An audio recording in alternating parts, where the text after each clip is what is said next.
Mga kababayan, Luzon, Visayas, and Republic of Mindanao, Province of China ni Digong, ang Netherlands. Ayun. So mga kababayan, ito na.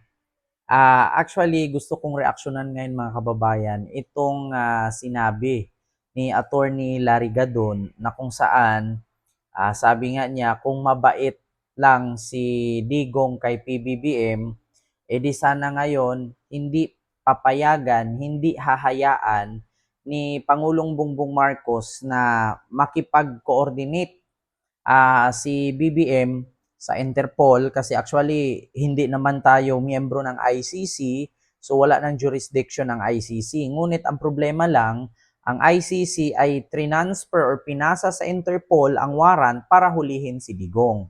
So ngayon, mga kababayan, gusto kong ipakita sa inyo yung patungkol sa sinabi ni Attorney Larry Gadon patungkol nga kay Digong. Kung nagpakabait lang, ano ba ibig sabihin ng nagpakabait? Actually, mga kababayan, sa mga hindi po nakakaalam, kung actually hindi naman tayo bulag, hindi naman tayo bingi, hindi naman tayo bungol, kung ano ang ginawa ni Digong kay PBBM. Ikaw ba naman sabihan na meron tayong presidenteng bangag noon, bangag pa rin ngayon. Putang inang yan. Oh, araw-araw na lang droga, araw-araw na lang addict si BBM, bangag, nagkukukin. Actually, lahat ng mga DDS, yan ang sinasabi nila. Tapos ngayon, mga kababayan, expected na mga DDS na tanggihan ni BBM itong warrant of arrest ni Duterte.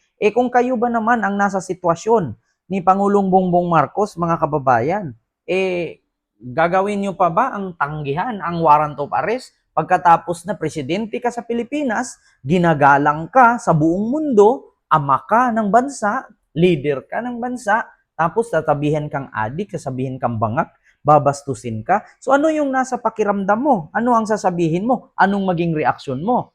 Inaapak-apakan ka na, tatanggapin mo na lang, pinalo ka na, binuhusan ka na ng tubig. Ngingiti ka lang, hindi naman po siguro ganon. So ito na nga yung consequences ng paninira ni Digong kay BBM at sinasabihan pa nga ni Digong na weak leader daw. So ito, pakinggan nyo si Larry Gadon. Normally, mga ganyan, no? Billion-billion kasi ang napunta sa kanila eh. So, at the time, hindi pa na-issue yung warrant.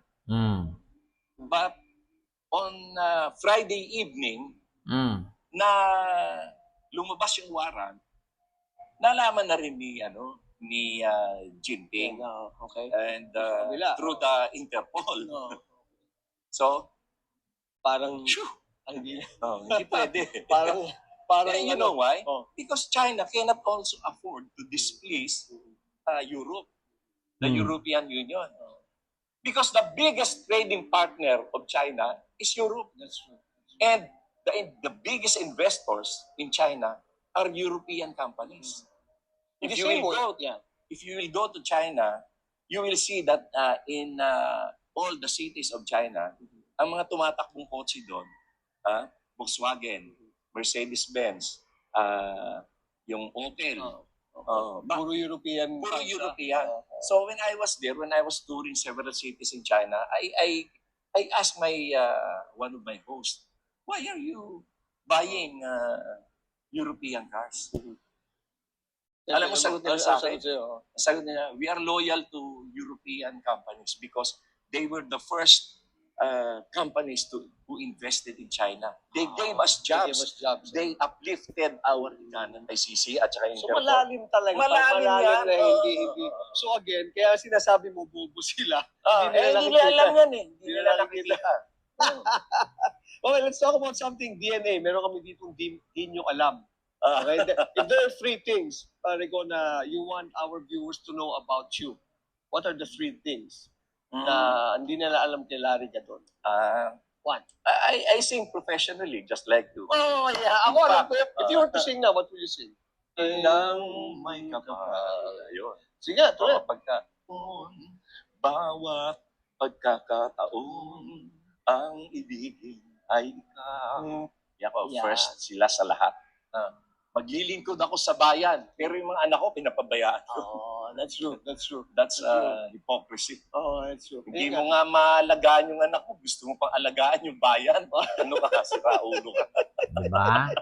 You know, maganda pare. You have this certain, pare, we have this thing for you, yung Marcos sapagkat napakaganda ng kanyang adikain at intensyon para sa bayan at gusto niya talagang maging maayos at matiwasay at maging maunlad ang buhay ng bawat Pilipino.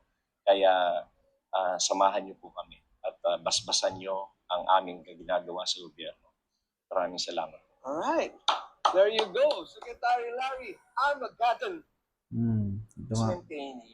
Kaya itong VP sa Now, short, now na yung guilty as just as araw-araw, ano, no? well actually Di ba? What can you say to that?